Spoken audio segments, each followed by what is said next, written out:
টানা 5 বার হারার পর অবশেষে সিডনি থান্ডারের দাপট ভেঙে চুরমার করে দিল মেলবোর্ন স্টার্স।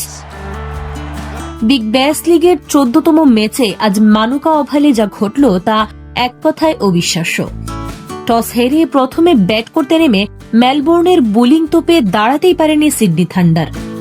ক্রিস গ্রিনদের দুর্দান্ত বোলিংয়ে মাত্র অল্প রানেই গুটিয়ে যায় তাদের ইনিংস। জবাবে ব্যাট করতে নেমে মেলবোর্ন স্টার্স দেখালো আসল চমক।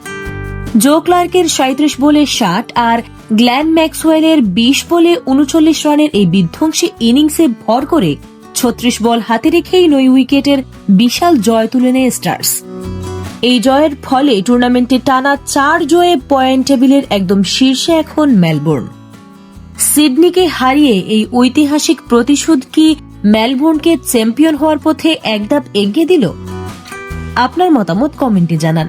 আর ক্রিকেটের সব আপডেট পেতে আমাদের সাথেই থাকুন।